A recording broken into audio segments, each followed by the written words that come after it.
It's me, Vicky Marie, and good morning, good afternoon, or good evening, wherever you are in this crazy world we're living in. So, this is what we're going to talk about today in today's video. It's a general chat about a few different things. I'll probably edit this video off later and release it as smaller videos. But I just thought it was better to just talk about all these different things. So, first of all, we're going to talk about the Pope. We're going to talk about the Pope Francis, his health concerns. That's not obviously a crime thing, but it's important to a lot of people all over the world. And we're going to talk about that. That's the first thing we're going to talk about. Then we're going to talk about this strange occurrence of a body found on the motorway in the UK on the M4, or well, it's actually, there were two motorways actually closed. But anyway, we're going to talk about that. Yes, some poor soul's body found on the motorway. And the question now is, how did it get there? Then, as I've been looking into, as you know, lately, because of this sort of, I've got this renewed interest in the McCann case, because of the fact of Julia Wendell being arrested and actually being kept in custody. And I've been thinking about Julia a lot, and I do feel sorry for her. I know it's bad what she's done to the McCanns, but the thought of her being in prison now till April with her mental health concerns, the only thing is maybe that'll mean that she'll get a proper mental health assessment. Maybe she will get the help that she needs. But anyway, we're going to talk because of that. I've been delving into the Madeleine McCann case. After all these years, I haven't looked at the McCann case properly, probably for a couple of years, since I went to Pride de Luce myself to have a look at the actual place itself where it all happened. But delving into it, the more you delve into it, it's that rabbit hole thing. And I found an article about how Mark Williams Thomas, he gets in on everything, doesn't he? Or he used to. He can't get in on anything anymore. He inveigles himself in every case and alienates the family in every case. So I found an article where it's talking about Mark Williams Thomas, how he's upset the McCanns, or how he did then. And maybe that's why he can't get anywhere with that case either. He's a bit like persona non grata these days, Mark Williams Thomas. Nobody wants him to investigate into their loved one or whatever. Nobody wants it unless they're absolutely desperate, because now people know what he is. But anyway, we're going to look at that, and then we're going to focus on this continuing search for Jenny, who is the missing runner who has disappeared. The car's been found, and this is a very, very worrying and mysterious situation. It's not, the police are saying there's no suggestion that there's any foul play, but of course they don't know that yet. But the thing is, this is the 5th day that Jenny has been disappeared in, not the best conditions, weather-wise, etc. There's so many different things to consider here. Has she had an accident? Was she running and she's had an accident? Has she come to foul play? Has she done something to herself? But until they find Jenny one way or another, in a very difficult to search, a terrain that's very difficult to search in the best of conditions. But of course, apparently the conditions are not brilliant at the moment. Until they actually find Jenny one way or another, they won't be able to establish what's happened to her. Family must be friends and family must be at their wits' end. We hope and pray that it'll be a happy outcome. But every day that passes, and particularly every night that passes, that Jenny is out there, possibly somewhere in that rough terrain, in those difficult weather conditions, it all gets sort of more and more sad, doesn't it? So that's the last thing we'll be looking at. So we were going to be looking at the Pope first, then the body found on the motorway, then how Mark Williams Thomas upset Gerry and Kate McCann, and then the search for Jenny, and anything else that comes up in the meantime. Okay, so I want to first of all say, before we get going as well, thank you to all my subscribers. Please think about subscribing if you're not subscribed already, and don't forget to press notifications so you get notifications of new videos coming out with updates or new cases. What else? Special thank you as always to my members. Members exclusive lives are every Thursday, and so why not think about becoming a member if you want to support my channel. Thank you to everyone who sent a super sticker, PayPal'd me, bought a Ko-fi, etc. Which reminds me of something that I want to tell you about. You might see on your, on your phone or your appliance, whatever you're watching this video on.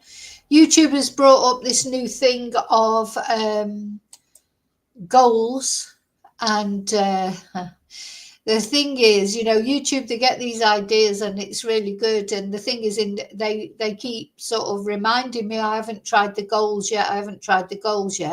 So I'm trying the goals, because then maybe they'll stop telling me every time I go on YouTube, on my YouTube account.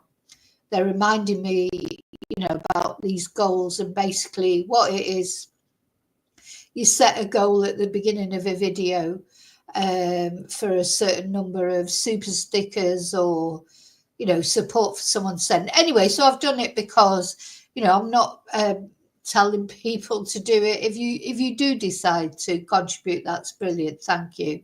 But it's really, the reason I'm doing is that I'm hoping that at last YouTube will stop reminding me about it. But anyway, we'll see. YouTube is a great place to be. I enjoy being on YouTube, but, it's a great big sort of monster, really. And, YouTube as a conglomerate, I suppose, they do their own thing. YouTube aren't really interested in me and whether my channel does well. They're only really interested in how it serves their interests. But it's fair enough, because without YouTube, I wouldn't have this platform to talk to you all on. So I do believe in supporting YouTube as well, because at the end of the day, if it wasn't for them, we wouldn't be here chatting. I won't be able to present these videos, or not on the same, on the same platform in the same respect. So, I think we do have to think, well, yeah, YouTube is a good thing as well. It's not all bad. So I just wanted to tell you about that. What else have I got to say? Nothing else. So, hello. I'm going to say hello to all of you that are here in chat. Thank you for being here. Thank you to you lurkers that are watching at home, and hello to you. Chat's not for everyone. I always say that. You don't have to actually join in the chat. Just watching, liking, subscribing is a good way of, is a brilliant way of supporting my channel. That doesn't cost anything as well. But people who join in chat, that gives me an idea of what people are thinking. Everyone in my chat knows that they're always respectful to each other and to me. Otherwise, it's adios amigos. We don't tolerate nastiness in this chat, and we don't tolerate personal attacks. But we do tolerate people having their own opinion, as long as it's not an attack on another person. So thank you to those. So, one day you might feel like just joining in chat a little bit, but not to attack other people, that's all, including me. So I'm going to say hello to the chat in a minute. Who else do I want? Oh, and replay crew. Of course, some people won't be able to watch this. You might be listening to this later on tonight when you're cooking your Sunday roast or whatever. Hi to you as well. So let's see who is here in the chat. Hi, David. Hi, Angel. How did your interview go? Let us know how your interview went. Hi, ACW. Yeah, they've got the drones out, David. The drones are out today. Hopefully that'll come to something. Hi, Lorna. Hopefully the drones will find. I mean, anyway, we're going to look at that in a moment. We're going to start off just talking about the Pope. Bless him. Now, the thing is, and you'll know, I am not really, I'm a spiritual person, but I'm not a religious person in any way, shape or form. I don't believe in religion, especially exclusive religions. But I do believe in people's freedom to choose what they believe in, what they follow. If a religion, I believe in the principles of Christ, for example. Whether I believe that Christ was a real person or not, the jury's a little bit out on that, I'm afraid. Some days I believe, some days I don't. Whether I believe it or not, lots of people do. And the thing is, I do like the message of Christ, whether you think Christ was the Son of God or not, or just a prophet, a person who was around back in the day. It doesn't really matter, does it? Because the messages of Christ are good. And I try, I think I abide by the messages of Christ. I have a real problem with the Vatican and the Pope, etc. in general, or just traditionally, historically. You've only got to look at the Borgias, if you know anything about the Borgias. The Vatican and the Popedom, if you like, it's not had the best history for being that respectable, And my problem with the Popedom has always been, telling people not to use contraception, whereas in, some places contraception is vital because people, these very poor societies that follow religiously, if you'll pardon the expression, and what the Pope says, not taking contraceptives, trying to use the rhythm method, they end up having lots and lots of children, and they can't afford children. And these children grow up in poverty and grow up in misery, and it's all a self-fulfilling prophecy type thing. That's what I don't also believe in somebody who isn't married or has never had children, never been in that situation, of what it's never lived in the real world, telling everybody else what to do.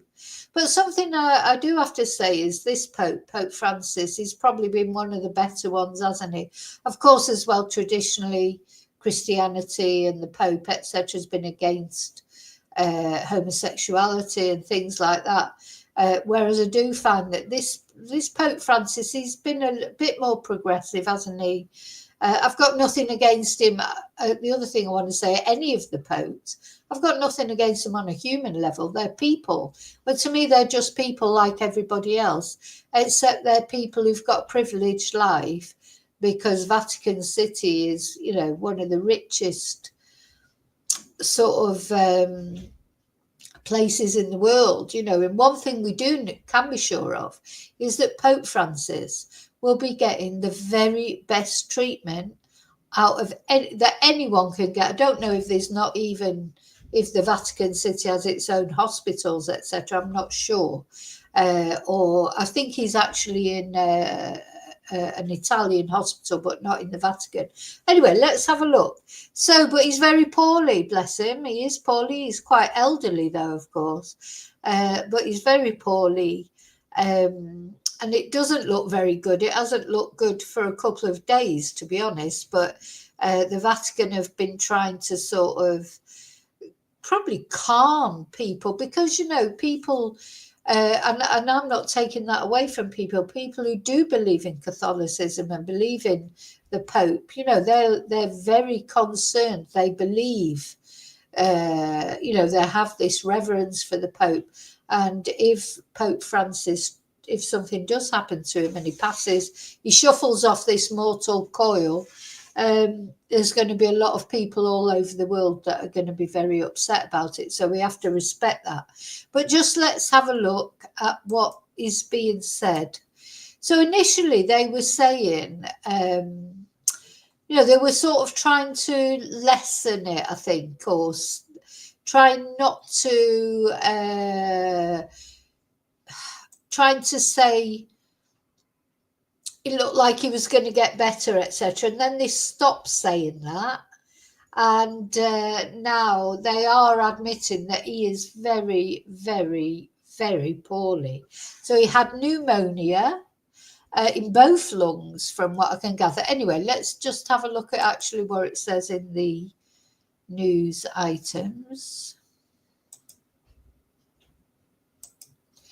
If we have a look at Sky News first, just let me refresh it, just make sure.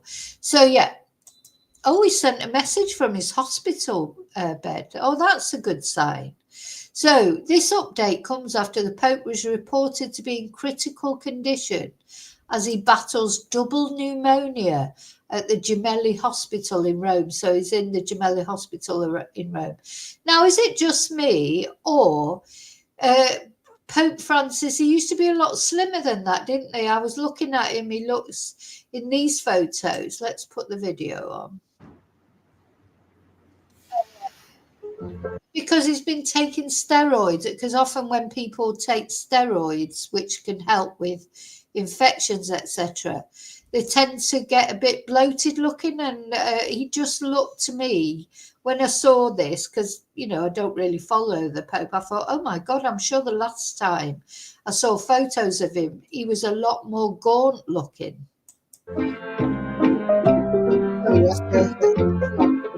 Frankly, so it may be, is he on steroids possibly to help, or was he when these pictures were taken? The signs had not been positive throughout the course of today. I think that early this morning, Vatican watchers were reading between the lines in that over recent days there had been updates which suggested that the Pope had been having breakfast, had been getting out of bed, had been doing work. These were all positive signs. And then first thing this morning, there were just literally 4 or 5 words from the Vatican, which said that he had had a restful night. And I think that people who've been following these updates 3 times a day now, since the Pope went into hospital on Tuesday with double pneumonia, quickly picked up on the fact that there was no comment about him having any breakfast. Vatican sources were pushed on that. They said they couldn't add anything more. Now, clearly, somebody who is too unwell to eat, which is the suggestion, was something which was not, of course, taken positively. Now we have these details coming forward from the Vatican spokesperson that things were not going so well. This word of a blood transfusion, suggesting, of course, that they are not feeling positive, or as positive as some of the suggestions were just a few days ago. Now, on Friday, the Pope's doctors gave this news conference at the Gemelli Hospital, where the Pope has been now for over a week, and that they said yesterday that essentially his life was still in danger. They said that he was responding to treatment, but clearly, obviously, throughout the course of today, the Vatican spokesman, again, sort of giving the sense of being very, very concerned, but that actually it's been quite a hard day for the Vatican team monitoring the Pope as to how he's feeling, and just waiting for some details coming through. But just as you say, a blood transfusion and this deep sense of concern now about the Pope's health. Yeah, and Lisa, let me just give you some of those details that we've had come through. There was a blood test performed on the Pope. He required the application of high-flow oxygen, we are told, having suffered that asthmatic respiratory crisis. The blood tests also revealed thrombocytopenia, which is associated with anemia, the doctor said, which is the reason as to why the Pontiff was then given those blood transfusions. They are reporting that his condition is critical, so worse than yesterday. And very much so not out of danger. Now, as you're in the Vatican, at least when I guess that people there have not been made aware of the current situation, but just tell us, are there pilgrims there? Are there people? What, people haven't been made aware of the situation? Anyway, so this interview that or this Sky News video, which was last night, I think. So it didn't sound too good, does it? But it sounds like he has had blood transfusions. As I say, the one thing you will know is that Pope Francis will be getting the very best treatment that anybody could get.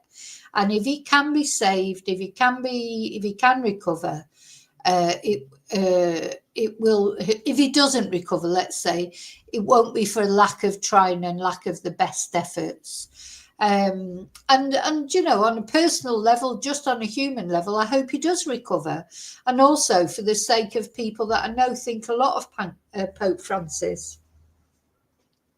You know, whatever you think about religion, etc., he's a person, he's an elderly man who's suffering, and you know, as far as I'm concerned, on a personal level, I hope he does recover. And also I know there'll be a lot of people there who do really think he's supposed to be God's representative on earth, isn't he?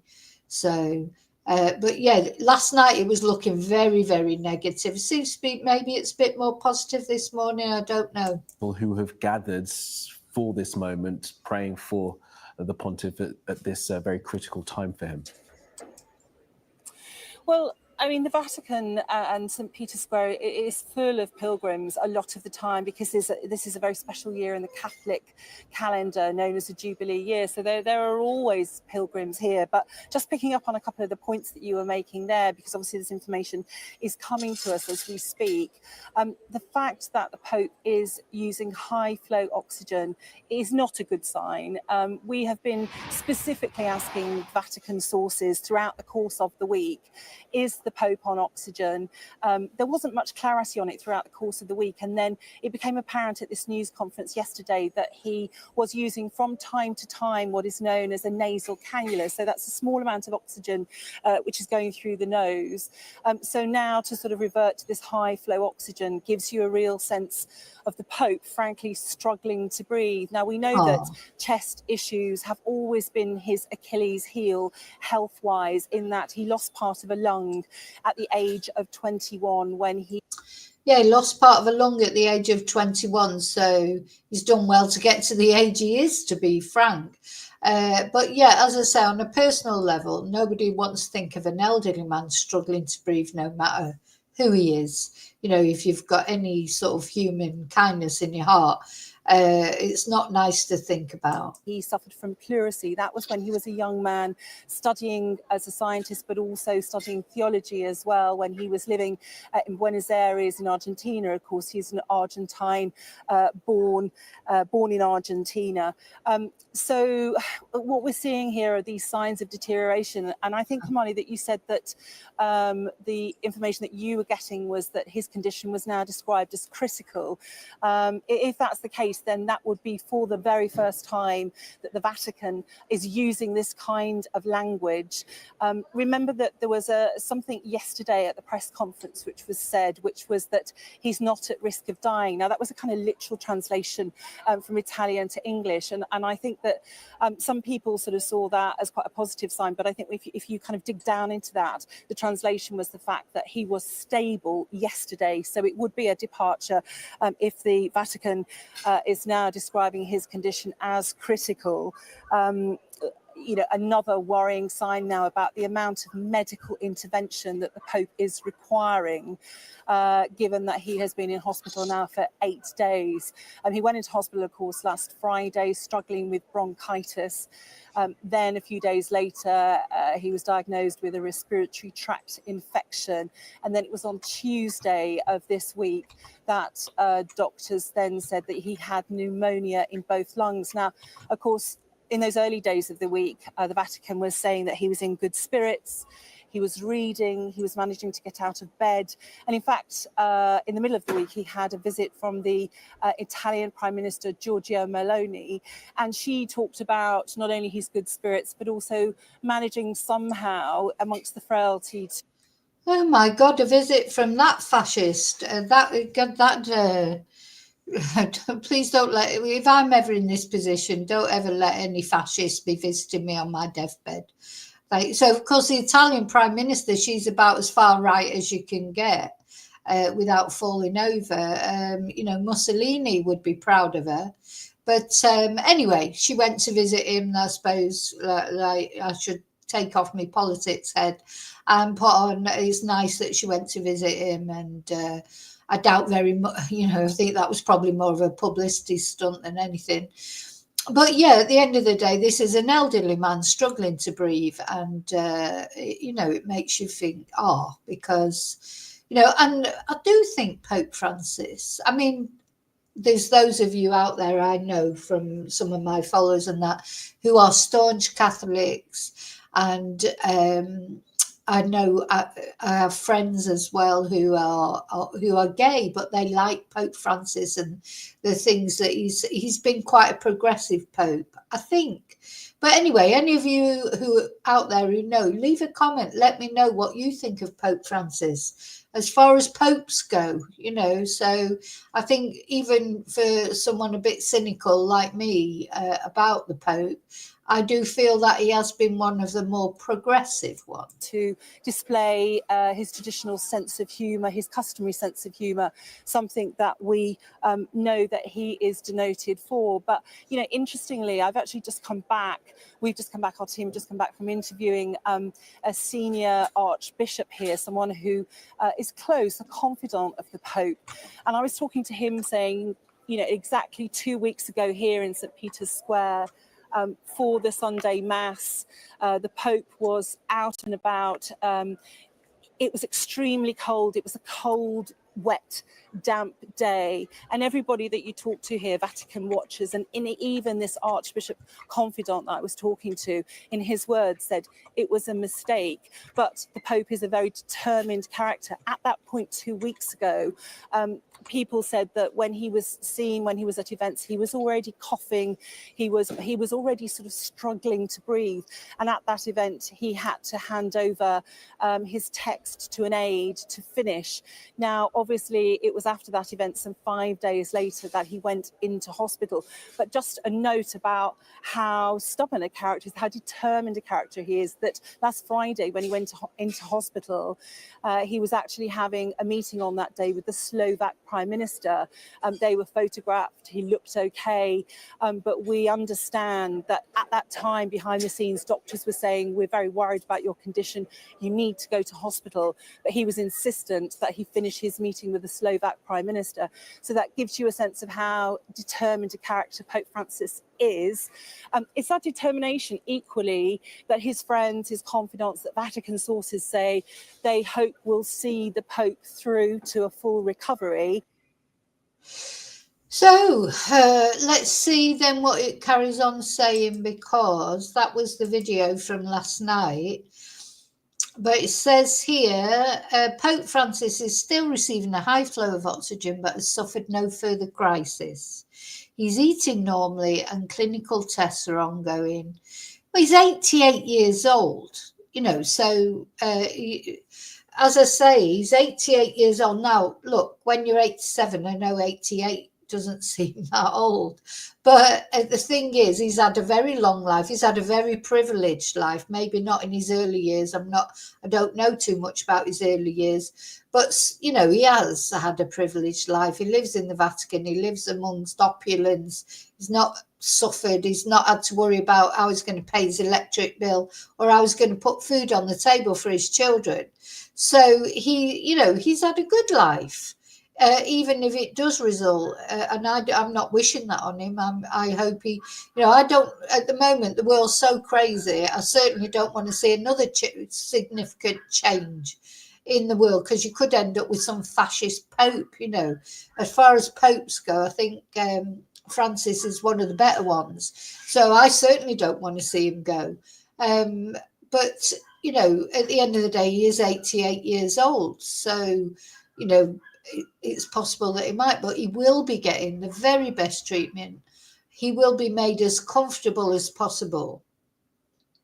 You know, for someone who's got double pneumonia and chronic bronchitis. So anyway, earlier this morning, in its latest update, since the Pontiff was admitted to hospital on the 14th of February, the Vatican said he had a tranquil night. Now, the thing is as well, if he is just about to face his maker, he can make his peace with God. I'm not sure exactly how he's going to do that, but, you know, what's he, you know, no one but the Pope, or no one more than the Pope, surely, is in a position to be at peace with their God, I presume, before they pass on to the next world. So the Vatican said he will not lead Sunday prayers for the second week running, but adding that the Pope rested well. So instead, he's prepared words to be read at the recitation of Sunday's Angelus, asking people to pray for him. I am confidently continuing my hospitalisation at the Hemely Hospital, carrying on with the necessary treatment, and rest is also part of the therapy. I sincerely thank the doctors and health workers of this hospital for the attention they are showing me and the dedication with which they carry out their service amongst the sick. In recent days, I have received many messages of affection. I have been particularly struck by the letters and drawings from children. Thank you for this closeness and for the prayers of comfort I've received from all over the world. I entrust you all to the intercession of Mary, and I ask you to pray for me. Vatican sources said the message was written during the last few days. So he's had blood transfusions, he had a prolonged respiratory crisis, and doctors said the prognosis was reserved. Millions of people around the world have been concerned about the Pope's increasingly frail health, and his condition has given rise to speculation over a possible resignation. Yeah, so he could resign. Now, the next thing everyone will be speculating on who the next Pope might be. I have absolutely no idea. Maybe we'll look at that in another video, who the possible next Pope might be. I just hope they're not a bloody fascist. You know, I hope they're as progressive as Pope Francis has been, and he's been quite outspoken against things. I hope they're as compassionate as Pope Francis has been. That's all I hope for. If it comes to it that Pope Francis, his days are numbered, which is possible, and they will be sooner or later, as I say, at the end of the day, he's 88 years old. I hope whoever becomes the next Pope will be as progressive, if not more progressive, than Pope Francis. That's my hope for the world, to be honest, because the world needs some positivity, not negativity. Okay, so that's it. So who we're going to talk about next? Let me just take... we're going to move on to our next subject, which, let me see, what have I got down on the...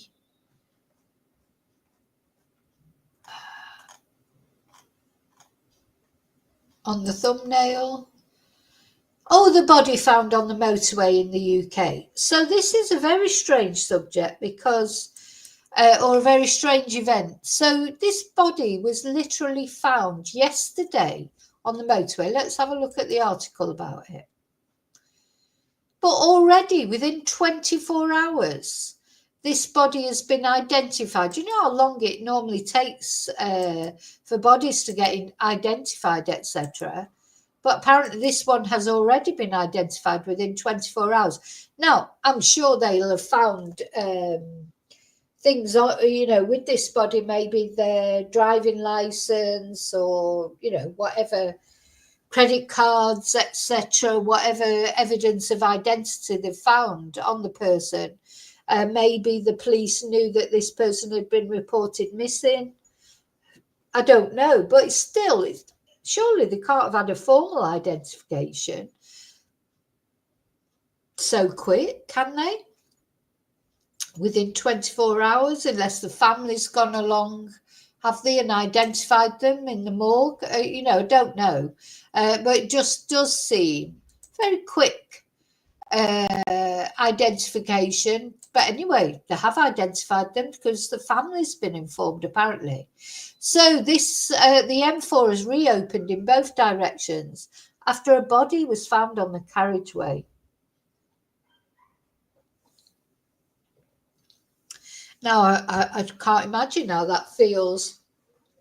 You know, my thoughts, obviously, with the family of this person, but also with anyone who saw them there. You know, that would be very traumatic, wouldn't it? You're driving along the road and then see a body just lying in the middle of the road, in the middle of the motorway.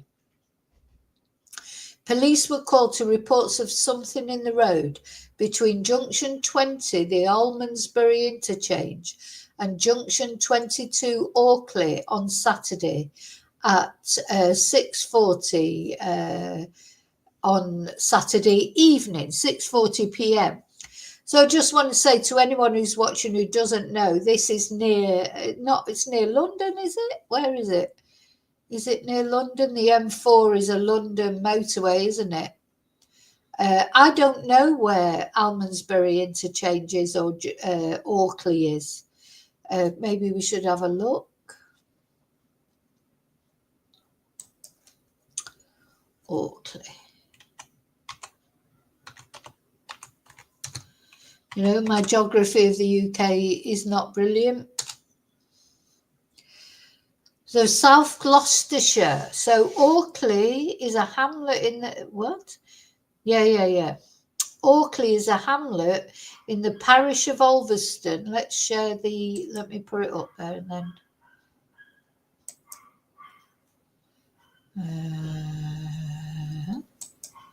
Put it up on Wikipedia.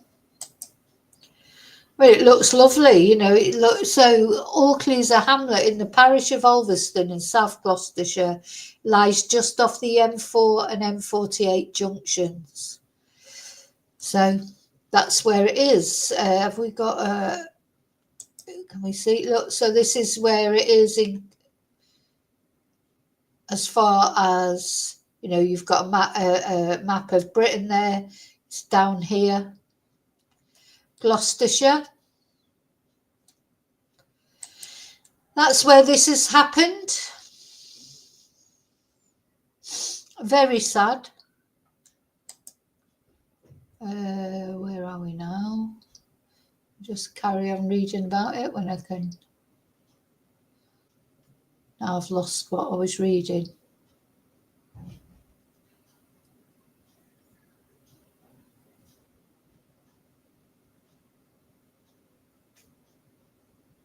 There we go.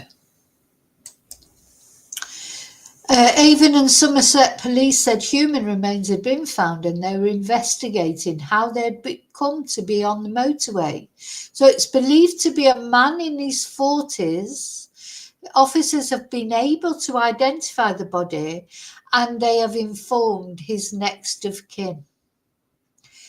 The eastbound carriageway of the M4 and the M48 between the Severn crossing and junction 21 of the M4 was closed, but reopened at approximately 1:30 in the morning on Sunday, with the westbound closures removed at 3 a.m., approximately 3 a.m. Anyone travelling along the motorway at the time of this incident with information or dashcam footage is asked to contact police. Now, you know, obviously, how did this body get there? You know, it's not every day, is it? You find a body on the motorway. So it makes you wonder, there's, you know, I know we'll be told not to speculate, but how can you not speculate? You know, there's so many different possibilities. I mean, the person might have been walking along the motorway for whatever reason. Sometimes people do walk along motorways. They think it'll be the quickest way to get somewhere, and then they may have been struck by a car. Somebody may, I don't know if there is a bridge there, but if there was a bridge there, it could be that someone's jumped off that bridge. or maybe they've been thrown out of a car. So it could be somebody who their car broke down, and so they started walking and then unfortunately were hit by a car or something. So many different possibilities. We don't know yet. That's what we'll be waiting to hear, updates on that case. How did that body get there? So we now know it's a man in his 40s. His poor family have been informed. He's been identified, within a day. That will be, I expect, because of whatever they were carrying on them. And maybe a family member has actually gone to identify them.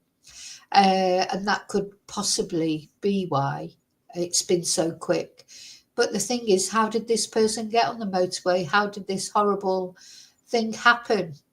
So I'll be keeping you updated on that. So don't forget, again, to subscribe. You get updates as soon as I know anything, you'll know. We may find something out before the end of this live stream, of this program, if you like. Anything I hear, I will let you know. But prayers for this unfortunate person, this unfortunate man, whatever's happened, be it accident, be it foul play, or be it self-deletion. It's a tragedy for this person and their family. So prayers going out for them, and I hope the family just get the answers that they need. They'll be wanting to know what the hell happened to their loved one. And if it was foul play, they'll be looking for someone to be held accountable, even if it was accidental. If somebody ran this person over by accident, but did not report it, they still need to be held accountable, don't they? So I will let you know as soon as I get any information about that. But that's all really that we know so far. Okay, so the next story that we're going to talk about on this video is how Mark Williams-Thomas upset Gerry and Kate McCann. Now, as you know, I've been, concentrating, looking at the, let me just put something up to show what we're talking about. As you know, because of, this news about Julie Wendell being arrested and that, I have started looking into the Madeleine McCann case again, and I found out, it is literally down the rabbit hole. Everywhere you go, every news item you look at from the past leads you to another news item that you'd not seen before, another interesting thing that you didn't know before. Now, I was trying to find in this bit of news that I found about Mark Williams-Thomas and how he's made himself. This is another family. He's not only made himself persona non grata with Jay Slater's family, with Nicola Bulley's family. And now we find out that actually years ago he made himself persona non grata with the McCanns, with Gerry and Kate. When he inveigled himself in this investigation about Madeleine McCann, but he was never really, he just, he made out he was part of the investigation. He was never part of the investigation. He just said he was. So actually, I wasn't looking for any, I wouldn't care if I never saw Mark Williams-Thomas's face ever again. I can't bear watching anything about him, but he just keeps popping up. When you're looking for other things, he pops up all the time. And actually, what I was looking for in this case was one of my subscribers had commented on a previous video that I made, because my understanding has always been that apartment where Madeleine disappeared from was not Gerry and Kate's apartment. It was a friend of theirs, some business, someone that Gerry knew from work. This, and how you get sort of, now I could be wrong in that. And that's what I was trying to find out, because one of my subscribers had made a comment saying, oh, really? Was it a friend of theirs, not their own apartment. So I thought, oh, I better just check into that. And actually, I haven't got to the bottom of that yet because I just got so sidetracked then when I saw this article that I'm going to read out to you now. You know,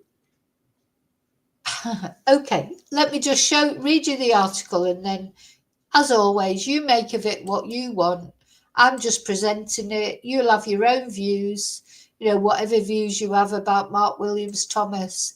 But to me, everything I ever find out about Mark Williams Thomas just proves the point, in my opinion, you know, of what you think. But anyway, so, yeah, so what I was actually searching was who owned the apartment where they were staying. Now, bear in mind, I'd seen at first I saw somebody was saying I'd found an article saying it belonged to Kate and Gerry, and I thought, I know that it didn't. I'm sure. Anyway, I still haven't got to the bottom of who it belonged to. But the article that came up was about the woman who bought it. So it doesn't say who she bought it from.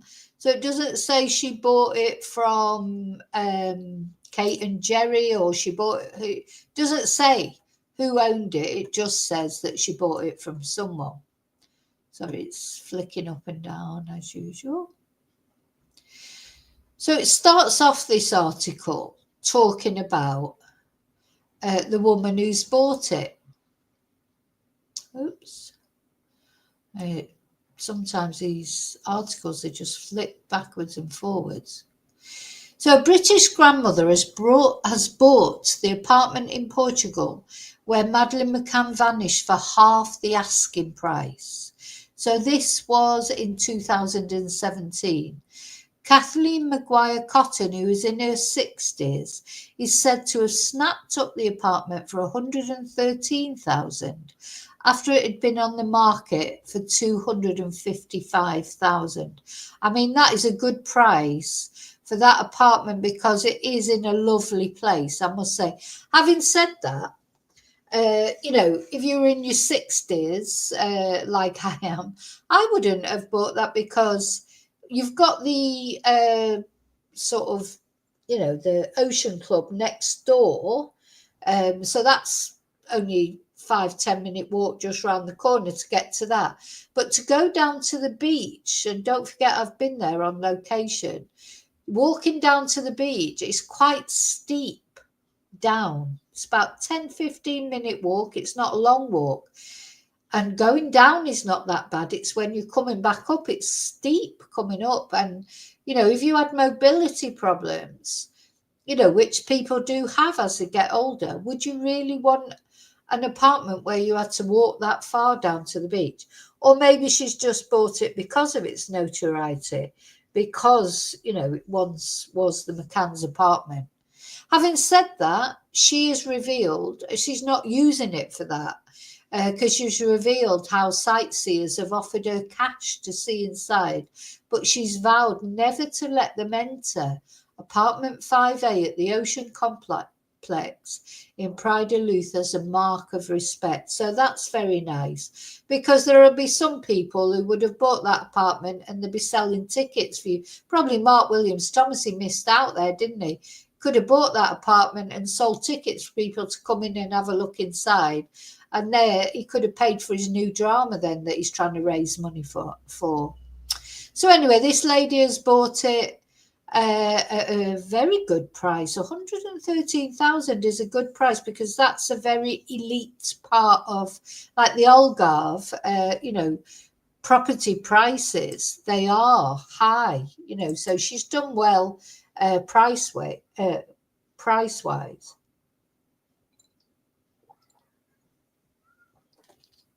So that's the apartment well, that's not the apartment. It's, yeah, they're showing it there, but anyway, never mind. To get to the apartment, you have to go around the other way. There's that little cherub Madeleine. She's got an Everton shirt on, bless her. And she's such a cutie, isn't she? So you can see why her story sort of went around the world, because who could fail but to be moved by that face? You know, she's so beautiful. And she never got the chance. You know, she's frozen in time, Madeleine McCann. You know, unless you think that Julia Wendell is her, which personally I don't, but, you know, everyone has their view. She's frozen in time. Bless her. What happened to her? What happened to her? Who did it to her? If she is deceased, personally, I do feel that she's deceased. I'm sorry, that's just the way I feel. It's only a feeling, though, but it's, you know, normally my feelings are correct. But maybe she's not. Maybe she's Julia. Let's hope she is. Anyway, so Mrs. Maguire Cotton told her son, I've been offered money by the whole world, but I'm not interested. I expect the son tried to give her some money so that they could go in there. I don't think that's very fair to the McCann family or the people of Pride of Louth, upsetting everyone. It's terrible. It happened a long time ago and I don't have any opinions on it. Well, good for you. Good for you. So the grandmother from Southport, Merseyside, had been staying in the apartment for years and actually bought the flat some years ago. So this apartment, as far as I know, belonged to friends of the McCanns. Now, those apartments around there, they do not, as I keep saying, they do not belong to the Ocean Club. But what happens is they leave the Ocean Club in charge of the rental of their apartments. You know, so the Ocean Club. So if you had an apartment in that area, you can, well, for the times that you're not there, you can leave the Ocean Club as like key holders who will rent it out for you when you're not there. That's what happens there. But the apartments don't belong to the Ocean Club. They belong to individual owners. So Madeleine disappeared in May 2007. 2007. Oh my God. So, yeah. So in 2027,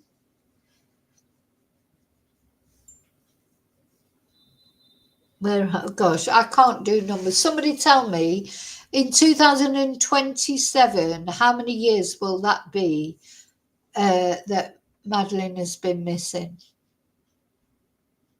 Gosh, such a cute little girl. Anyway, it doesn't matter that she's cute. She's a little girl. That's what matters. Detectives are said to be working on a theory that she was kidnapped by a European trafficking gang. No, I'm not laughing because I think it's funny. I'm laughing because how many different theories are there? You know, is it Christian B? Is it the European trafficking gang? Was it Madeleine's own parents? Something happened. Was it those other two suspects that we saw, the Portuguese guy, the Russian guy, Robert Murat? You name it, there's a theory for it. Smoke and mirrors.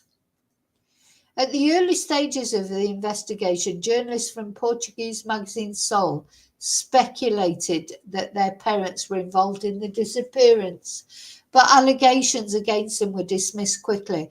And I tell you, you know, I was in Spain at the time, and in Spain, all the press, all the news, it was all aimed at Madeleine's parents being the perpetrators. So maybe that's why I developed the sort of feelings that I had about it, because I was here in Spain and watching Spanish news at the time. But there's been no, you know, we have to remember there is no evidence really against anyone, except the dogs did pick up cadaver. Anyway, I'm going to look at that in another video.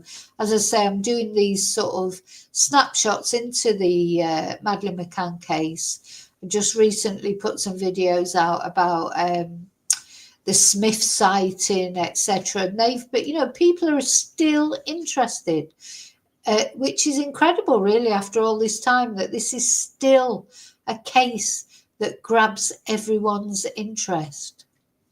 Anyway, Gerry and Kate still hold hope that their eldest daughter, who would now be 13, that's at the time this article was written,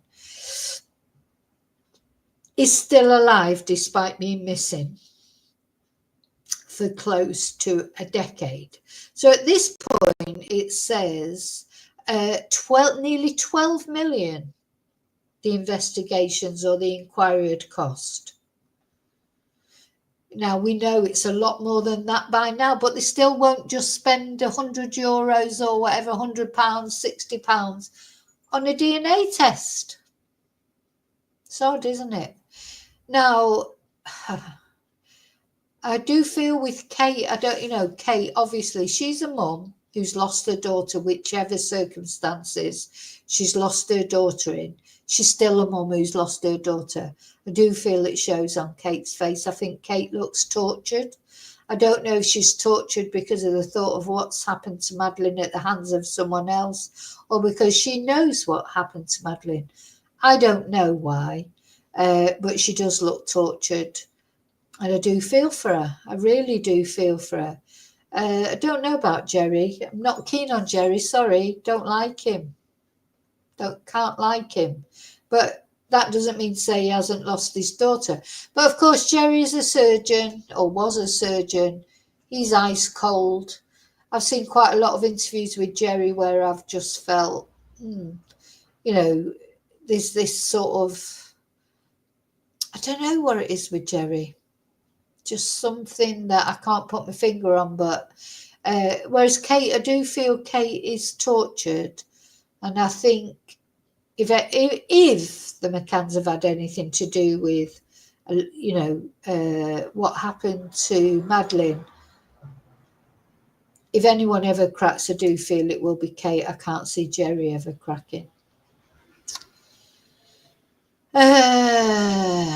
So at this time when this article was made, the Portuguese Supreme Court had ruled they had not proven they were innocent in the disappearance. So we know it's been backwards and forwards. There's been the allegations by the policeman Amaral. His book was taken off the shelves and it was put back on the shelves. So all that has gone on. The McCanns accused the Supreme Court judges who ruled against them in their court fight with ex-police chief Goncalo Amaral of nonsensical contradictions. Furious, Gerry and Kate made it clear through lawyers they strongly disagreed with the judge's erroneous premise. The lifting of their status as arguidos or formal suspects did not mean they were innocent of any involvement in their daughter's May the 3rd, 2007 disappearance. And Portugal's Supreme Court issued its devastating put down earlier this month when it backed Amaral over his hurtful book, The Truth of the Lie, in which he claimed the McCanns faked Madeleine's abduction to cover up her death in their Algarve holiday apartment. And judges angered the McCanns by claiming the July 2000 archiving of the first Portuguese probe into their daughter's disappearance was determined by the fact that public prosecutors hadn't managed to obtain sufficient evidence of the practice of crimes by them. Anyway, I'm not going to go into that because that's not the point of course, this is Amaral. Personally, I go along with him. I don't know, it's just, and as I've said before, the main reason to me that it all looks strange is if you had 3 children, one gets snatched, you would not let the other 2 children out of your sight, but the McCanns did. You know what? They did because they knew nobody was coming to kidnap their other children because nobody had kidnapped their first child. And that is how I feel about the whole thing. Anyway, so getting on to what I'm saying about Mark Williams Thomas. So on Tuesday, the McCanns were forced to hit out at a TV show for hiring an ex-police officer. They keep referring to him as an ex-police officer, as if that means anything. How many ex-police officers were sacked for malpractice or whatever. Just, it's like we still don't know exactly why Mark Williams Thomas left the police. It's all very shady. So he told, apparently, so he's pissed off the McCanns because he's gone on the TV to say what he thinks happened to their daughter. I'm surprised he didn't come out with any evidence that he had from people that he'd spoken to. Normally he says, I'm in a unique position. I've been out there. I've spoken to people. I've got information. That's what he said about the Jay Slater case. He's annoyed Jay Slater's parents. He's annoyed Nicola Bulley's parents. He's annoyed the police. He's annoyed everybody. So now he is persona non grata. So he's now reduced to sort of asking his followers how they think he should raise money. So the couple have always insisted their 3-year-old daughter was snatched, either by an ex fiend or during a botched burglary. But TV detective Mr. Williams Thomas believes the unsettled youngster walked out of the unlocked apartment searching for her parents in the poolside restaurant. Now, it's a possibility, isn't it? I'm not saying it's not a possibility. But the thing is, Mark Williams Thomas, in his usual tone deaf sort of, what's the word? His usual tone deaf style, he's come out and said this on TV, not thinking what the family might make of these claims. He, at the time, Mark Williams Thomas was respected, and he's there on a mainstream TV saying he believes the unsettled youngster walked out of the unlocked apartment searching for her parents in the poolside restaurant. And the McCann spokesman, Clarence Mitchell, said, this is pure speculation. And as such, Kate and Gerry will not be dignifying it with any sort of comment whatsoever. And a source close to the pair said, it's baffling. A television programme had him on as an authority on the Madeleine case. He's reinvented himself as a criminologist. But when did he ever become an expert on this high-profile case? Never. And there you go. That's said by the McCanns themselves. Mark pretending he's an expert. The friend added, he said he had received a statement from the McCanns saying they were pleased there was an ongoing investigation which they hoped would unearth some news, but they haven't been in contact with him. So he's lying again. He's lying. He's got a history of lies, and he's wondering why nobody wants to put his programmes on air. Because he's a liar, just like his mate, Peter Falding.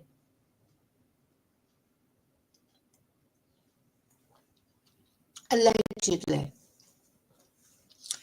It seems he was rehashing a years-old statement that was circulated to all the media. Former police officer Mark Williams Thomas theorises that the child woke up in the middle of the night and wandered off in search of Gerry and Kate, who were dining at a tapas bar in the Algarve resort of Praia da Luz. He went to the resort just days after Madeleine went missing on May the 3rd, aged 3, and has followed the unsolved case ever since. And speaking on This Morning as part of a new series on unsolved crimes, he said, on that morning of Madeleine's disappearance, we do know she went to her parents because she went to Gerry and Kate and said, where were you last night? Because we know the twins did wake up on days prior to her disappearance. And I think as a result of that, Madeleine was clearly aware they were in the tapas bar that was in the resort. Now, I'm not even saying that's not possible, that might have happened, but it's not really his thing to say on national TV, is it? And to claim that he's got the family's blessing in that. So, the family are not blessing him in what he's saying. He's just saying it. Now, the interesting element is that in order to get to the tapas bar, you had to actually come out of the premises, walk on a public road to get back in again. And the McCann source said, with no disrespect to the investigative reporter, he is forever trying to latch himself onto the Maddie case. He's said all this before, and he once stood outside apartment 5A reporting his same old belief. Allowing him on this morning to air his views won't help the show getting Kate and Gerry's good books. But they're not going to fall out with him over this. It's all based on speculation. It's a free country and they've got enough to be dealing with.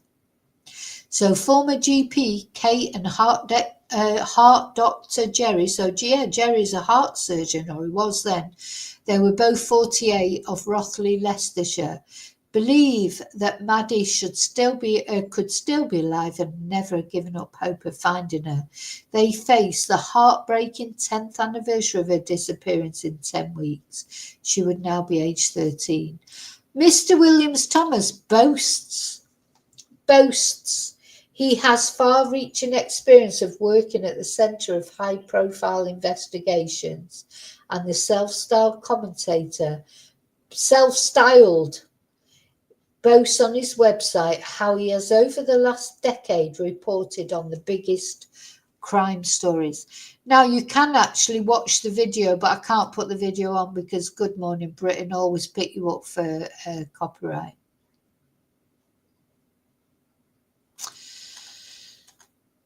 So I just wanted to tell you about that.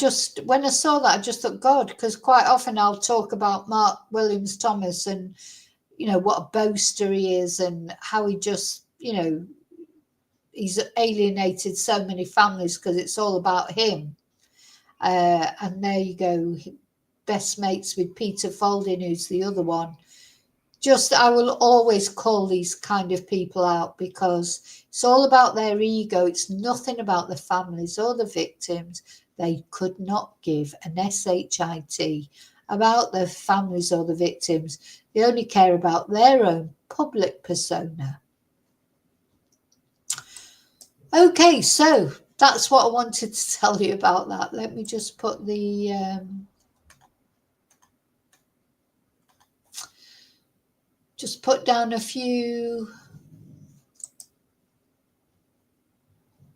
couple of windows.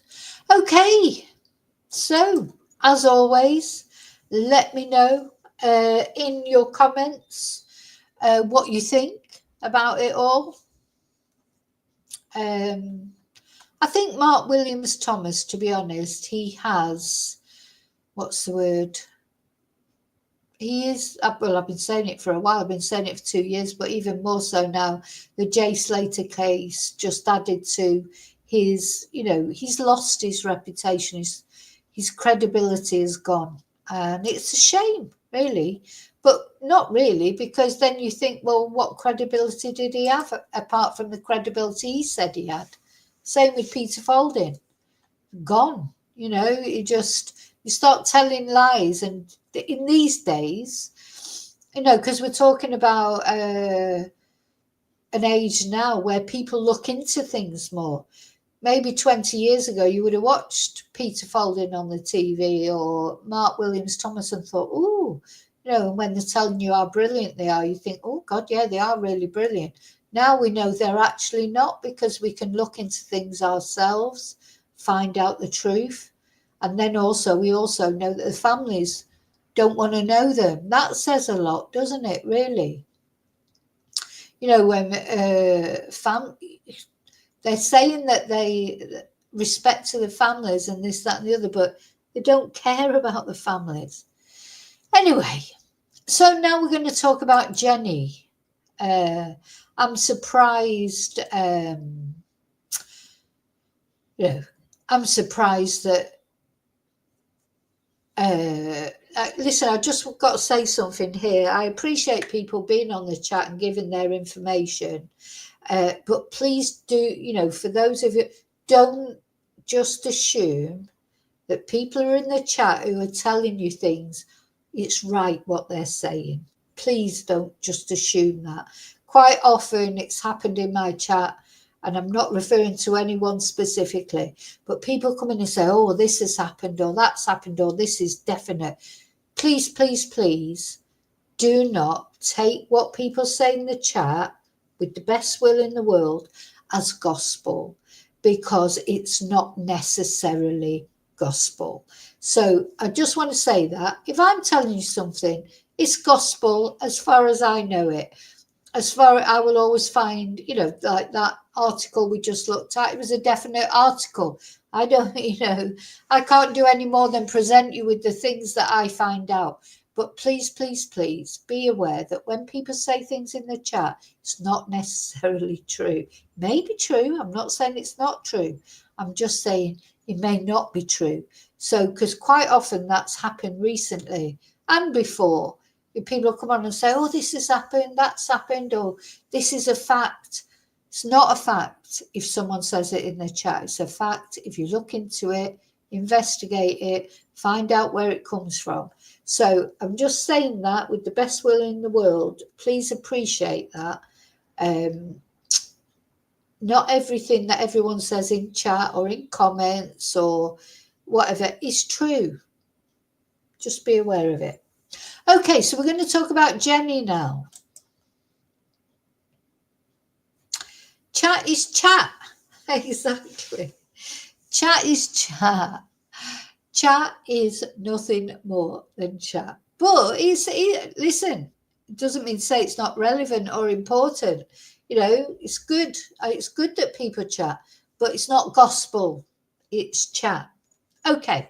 So I'm just going to, we're going to talk about Jenny now. So this is a very worrying case. To me, it's like shades of Samantha Murphy, you know, who went out for a run and then, of course, never came home. And then, unfortunately, it turned out that Samantha Murphy, that's over in Australia, in Ballarat, Samantha Murphy had unfortunately been red-rummed. And we don't know all the details yet. Someone's been arrested for it, and that court case will be happening this year at some point. So now so this is a sort of a similar case, if you like, or is it? I mean, of course, we don't know what's happened to this woman, Jenny, we hope and pray that Jenny may be still alive. Let's hope so.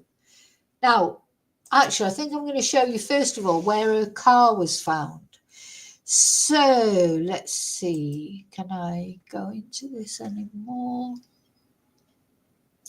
So this is in sort of the County Durham area.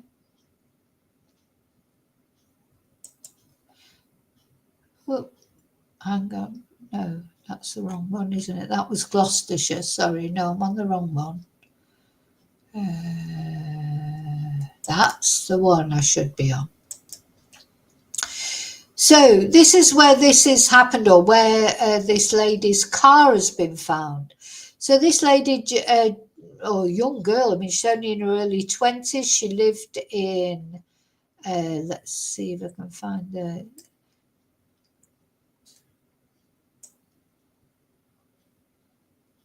Lived in this area. Let me just find it.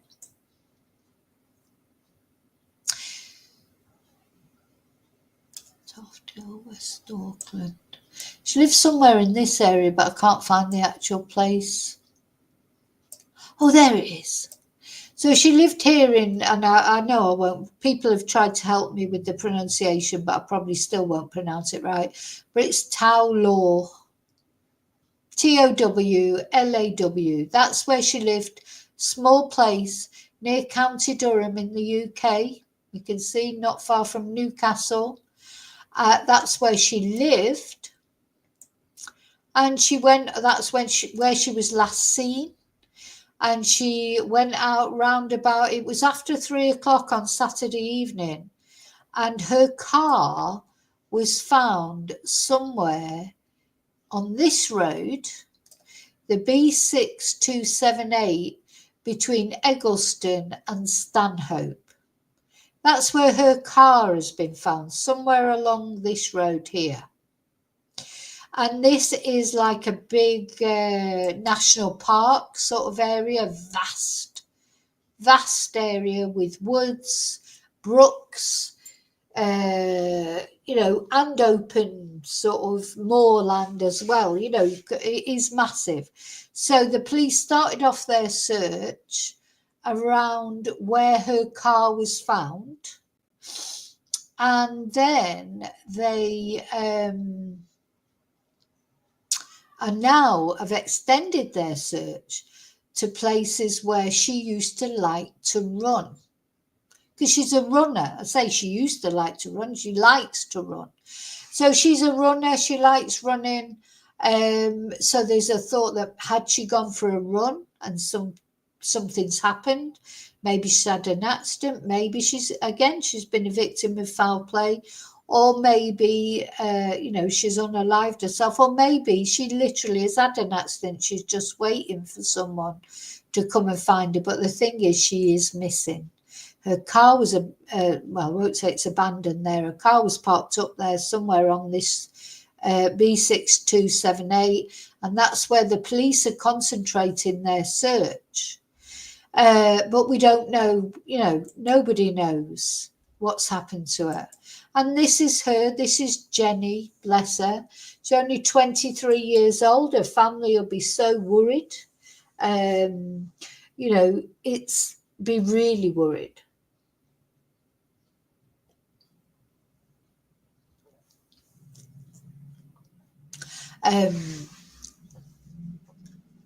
Where is she? Where is Jenny? You know, where is she?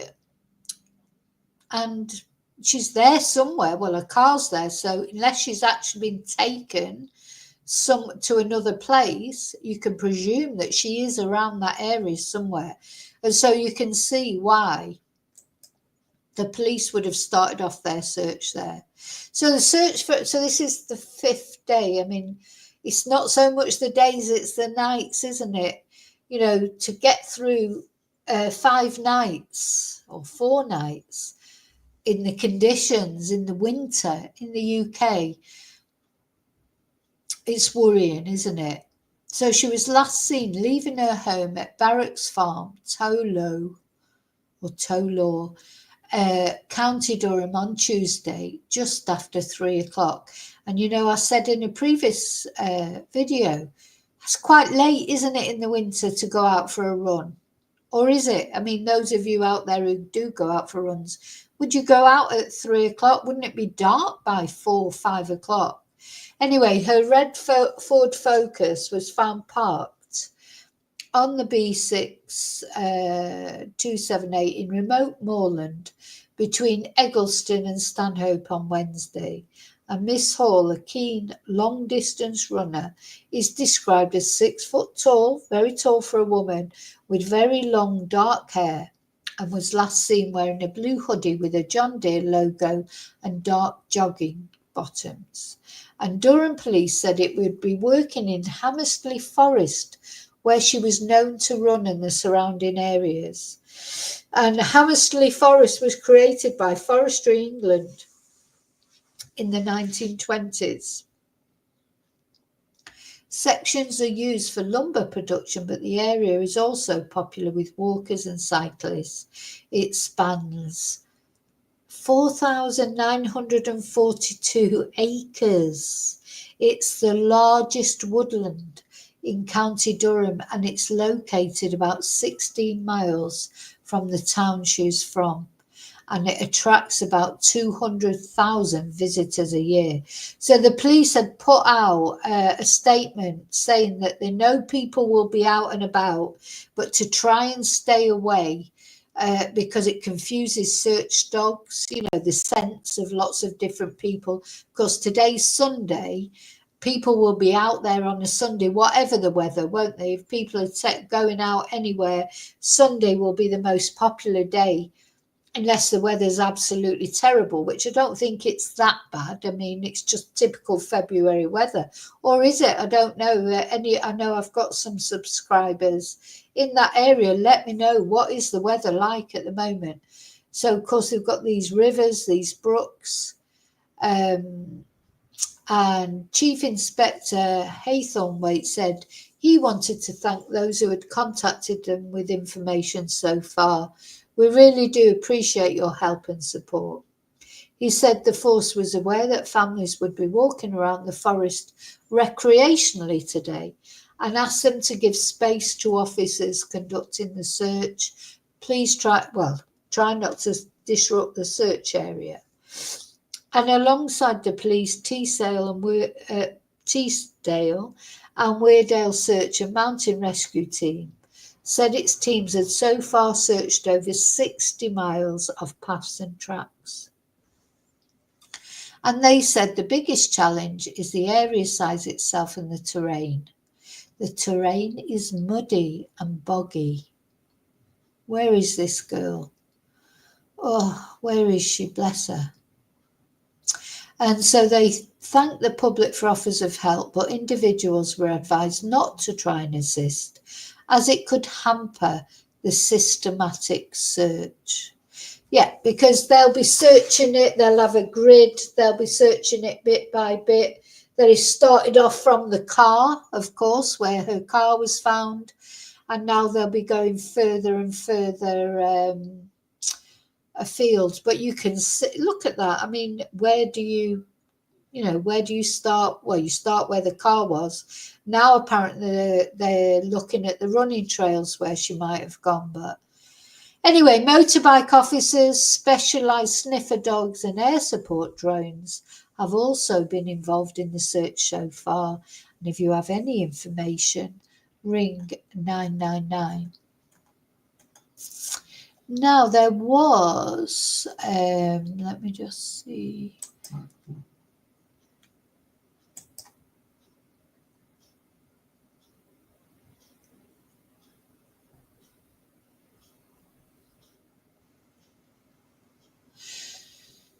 Let's just see, have we got, I found a video yesterday, but I lost that, just of one of the, helpers, the rescuers. Let's see. Just, and for many reasons, I hope that they find her. Obviously, if she's alive and well, the sooner they need to find her before, every day is a nightmare. Every further day is a nightmare and less likely that she's going to be okay, even if something's happened, some accident. But the thing is, if some foul play has befallen her, also she needs to be found quickly for forensic reasons. So, this is a real sort of rush to find Jenny for any reason you want to think of, really. The most positive scenario is that she is somewhere maybe waiting to be rescued and she will be okay and return to her family. But even the worst case scenario, I suppose, is if she's come to foul play, and even then need to find her quickly, get the forensic evidence the longer it goes on, the harder it is to find someone guilty, to find the perpetrator. The longer it goes, the harder it is, isn't it, to sort of pin that person down. So I can't see any new, while I was talking there, I was looking for new news, if you like. This is that. I'd just like to show you this video by one of the search and rescue teams. This is from yesterday. This is the Emirates Premium Economy seat. Sorry, you have to listen to an advert first on Sky News. It's fair enough, they have to earn their money.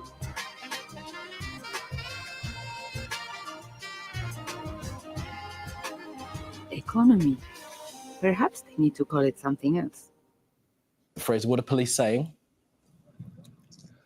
Well, at the moment, searches are ongoing. We're into day 4 in the search for 23-year-old Jenny Hall, a keen long-distance runner. She was last seen by her parents at home at around 3 o'clock on Tuesday afternoon. She was reported missing at 9 o'clock on Tuesday night. And since then, police have found her car on this road crossing moorland just outside Barnard Castle. You can see from the snow poles behind me just how bleak and exposed this area is. Temperatures at the moment in double figures, but feeling much colder in a really strong wind, and it's very difficult terrain to search. I can talk now to John Little from Teesdale and Weardale Search and Mountain Rescue. You're helping coordinate the search here. Logistically, this is a massive task, isn't it?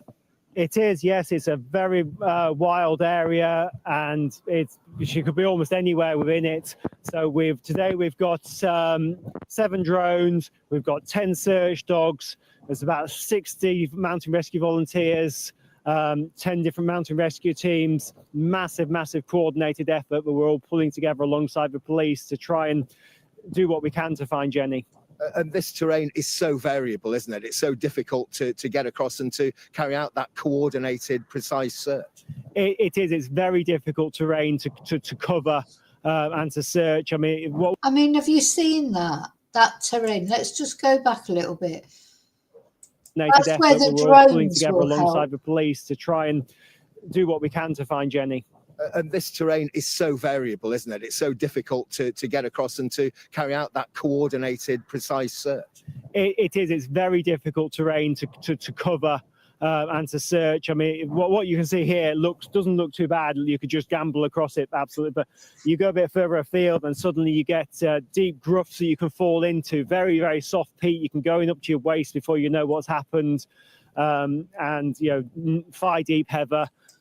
So that's worrying, isn't it? So there's like boggy peat that you can get stuck in. There's heather that's, up to your knees. There's woodlands, there's brooks, there's everything there. And this poor girl, she could be anywhere. Very slow going, very hard work. Conditions today, windy, but at least sunny and dry. It hasn't been like that throughout the whole of the search. So this was yesterday. I don't know what the conditions are like there today. So you've had some difficult days. Yeah, no, Wednesday was bitterly cold. Thursday we had some really heavy showers. The weather has not been very kind to us, but then it's February and we're on very wild moorland, so that's what you get. Okay, well, John, I know you're a very busy man. Thanks ever so much for taking time to talk to us at the moment. And one thing that the mountain rescue teams and the police are saying is for people not to come up here onto the moorland to try and help with the search in any way. It could distract the sniffer dogs that are out here, and it could disrupt this really precisely organised and coordinated search route that the emergency services have got underway at the moment. And in the meantime, day 4 of the search for Jenny Hall continues. Oof. So there you go. That's Jenny. That, as far as I know, is all we know. Day 5. I hope they find her one way or another, just for her family and for. I hope, pray. In fact, I haven't lit my candle yet today. Let's light the candle because I think I think the most important candle today out of the stories that I've gone through today is for Jenny, just because there still is a chance that Jenny may be found safe and well. Let's hope so. But, if she spent 4 nights out there with hypothermia, it's not good, is it, whatever's happened? But anyway, her family need the answers. It's not beyond the realms of possibility. Let's hope so. Let's pray. Okay, I think that's it. I think that's all the things that we were going to go through. Let me just check. Yep, so we've talked about the Pope. Of course, a candle for him as well, because he needs some prayers and some hopes that he will survive. I hope he does survive. I don't, as I said earlier, I don't want... another change, significant change in the world order. We've got enough going on at the moment. I hope the Pope does survive. We've talked about the body found on the motorway. Prayers for him and his family. That's a man in his 40s, but we don't know who it is yet. We've talked about how Mark Williams Thomas upset Gerry and Kate McCann. And then last of all, we've talked about Jenny. So that's it. I'm off. I'm going to make a nice roast dinner today. I decided we're going to have a Sunday dinner, and I may see you later on. I'm not sure yet. Depends what happens, if we get any news from any of these stories. Don't forget to leave your DNA on the like button, please. And don't forget to subscribe, of course. That's really important. And if you press notifications, then you'll get any updates that come out. So thank you so much. And thank you to all my chatters, the people that have joined in chat. It's been a nice chat. And, you know, thank you for all being polite to each other. And me, of course. What else? Yeah, thank you to Replay Crew. Thank you to lurkers who just watch from home but don't join in the chat. Thank you so much. I'll see you really soon in the next video.